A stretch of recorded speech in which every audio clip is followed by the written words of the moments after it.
Good morning or evening, friends. Welcome to the show that never ends. It's Wise guys. We are looking at this Gwent battle of attrition. That's not the name of it, it's just a battle of attrition. Let's start this battle, and I'm going to show you what we got here. This match I call the Battle of Attrition, Battle of Attrition, if I can talk, because it went down to the wire. If you've heard me talk about Gwent before, I talk about all the time, the big thing is you start out with a certain number of cards in your hand. You can add cards in your hand, but once those cards are gone, those cards are gone. You can't draw from your deck just like at the beginning of every game. Like if you play Magic or Hearthstone or something like that, usually at the beginning of every turn, you draw a card from your deck, draw a card from your deck, draw a card from your deck. That is not how Gwent does. It does 2 to 3 battles, boom, boom, boom. What you get is what you get, man. You just gotta play it well. Now, this is a deck that I've made. It's a Scoia'Tael deck. I am not proficient in my Scoia'Tael deck, but hey, it does work, man. The Scoia'Tael deck that I've seen, I think the best way to say it is that those decks are good on building off of what you have and making them stronger. This deck in particular that I've made, thank you, it builds off of the relationship between dwarves and elves. There are a lot of cards that buff you because you have dwarves, because you have elves. I still have to tweak it, but this is pretty good. Gotta watch out for cards like this. This was the one that deals damage to your creature, your units,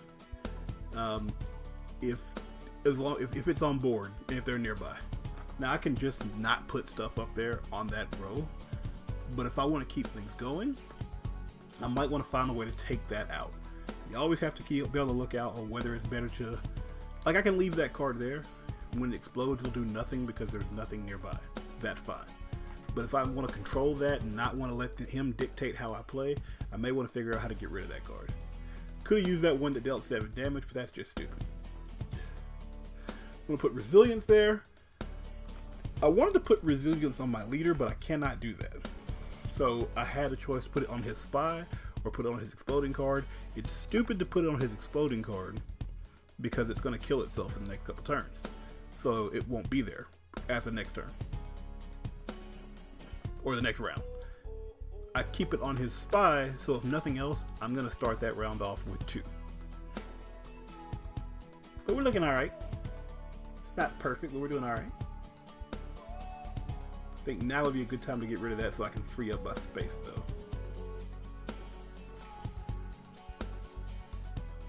And I do just that. Or not. Now, in this particular instance, I did not do it to that creature because it's dying that round. And because it's dying that round, I'd rather deal damage to his total. So now that puts him in a position where he needs to play to catch up to me, or he needs to submit the round. One of the two. Let us see what he does. This is the kind of way the game gets deeper. Because there are other rounds that are coming, you have to balance between whether you want to continue to play with what you have, you want to give up the round, you want to let them win the round, that's the same as giving up, or do you want to fight for that out? Now, I don't agree. Well, let me see. He's playing, let's see what he comes out with. Alright, see, I don't agree with that. He plays Geralt. I'm not playing anything now because that's a heavy creature he lost, and so he's gonna have to show me that he can win the next round, or even if it goes to a third round without a 10 power creature. So he's gonna have to have something that's strong in his hand because I'm set for the next couple rounds, and I don't know that he is. If I played anything, it would have just been catching up. Nah, we're not doing that. So let's check this next round where we see how the attrition is going to set in on his deck. Like I just said, he just played a creature that has a 10 power. That's actually fairly hefty.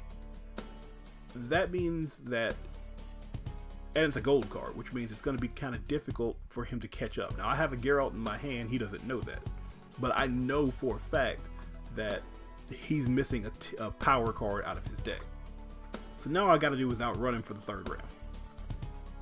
I'm set to outrun him, but I just got to make sure I do it just right. Plus, I start off with 2 because I kept his card around. Because I'm wicked smart.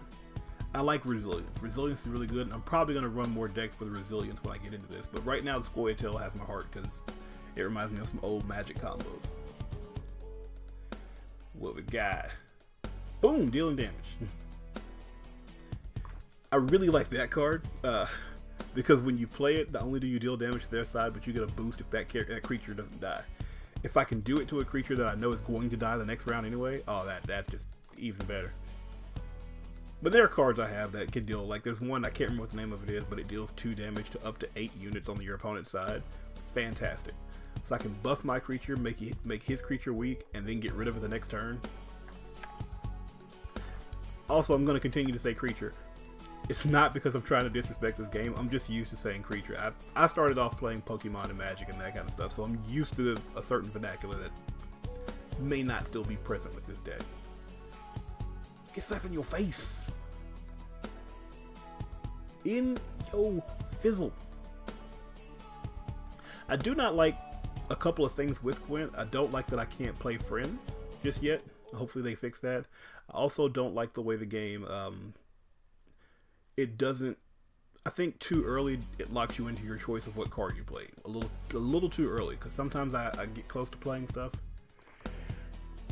and I want to pull back. Now, obviously, if it's one where, you know, you get to see the top 3 cards of your deck or something like that, once you have those 3 cards in your hand, you can't turn around and say, oh, I don't want to play that anymore. Because that puts you at an unfair advantage. But I don't quite like the way it does it. You'll notice I have a nice Resilience creature. I want to keep my Resilience creature in.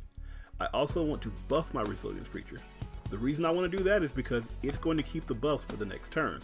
So I need to make sure that if I have a creature that is Resilience, it gets as many buffs as I can give it. I'm going to give it to him to make him have to either waste ways to kill it or try to figure out how to deal with it the next turn. So I need to outrun him. And the best way to outrun him is to have something so strong that it's going to make it difficult for him to win this round and have to spend more resources this round. But next round, if he spends too many resources, I'm still exactly where I need to be. Look at that. Look at that. Got him buffed. So now I've got a pretty good lead. It's nothing special. It's a pretty good lead though. He has to be a little more cautious with what card he plays because he needs to catch up. He has to play 13. So even if he still kept his Geralt, he's still behind on this round. And that's okay. Boom. Even with that, even when he plays a strong creature and gets rid of one of my creatures, my bonuses still keep me up. Let's play this.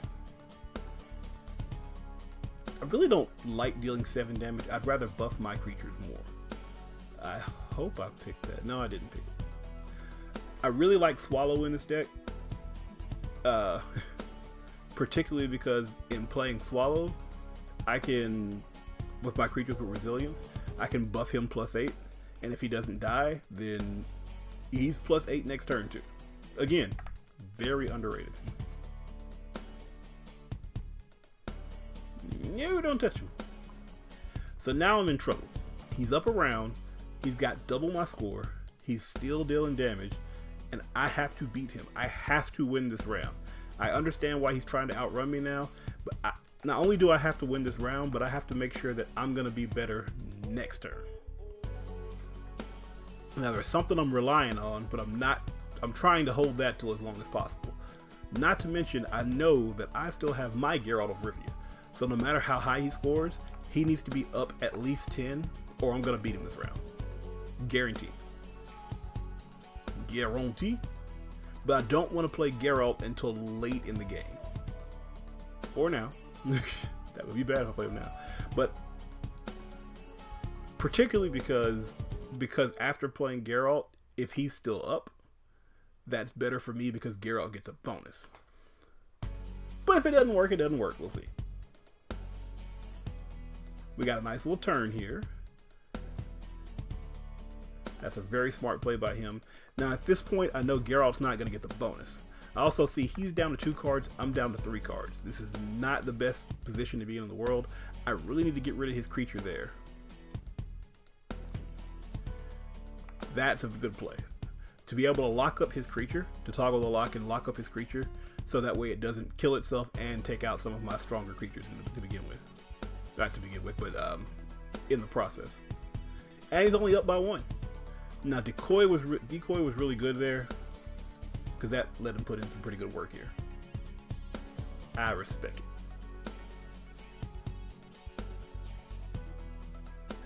Really interested where he goes here. And it's really good. It's really a strong move he's playing that, because he's able to weaken one card, get rid of another card, and get some power on his side of the board. But again, he's had to be up by 10. If he's not up by 10, Geralt's going to get me the win there. Now it's his 1 card to my 1 card, and I'm feeling good about my chances. Play my card. Squadoosh. Now that was luck. I'm not going to lie. That was luck. But because of that card, got me, because I honestly couldn't remember if I had another one in the deck. But since I did, got that win. Now let's see what we've got.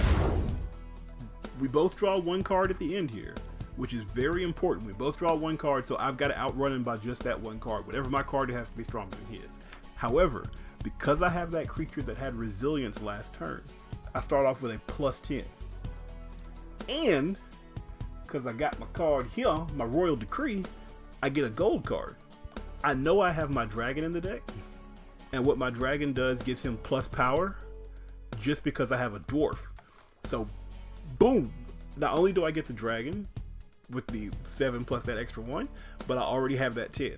He has to have 18 to beat me. Has to have 18 to beat me. And I don't think he's going to have it. He doesn't have it. And that's going to be the end of the game. Like I've always said with this particular game, you have to look for the long game. Make sure you have cards that can outrun your opponent. Anyway, thanks so much for watching. I really appreciate it. If you like, hit that like button. If you love, hit subscribe. Leave me a comment. Let me know what my strategy is doing and how I can get better. Thanks so much for watching with me. Peace out.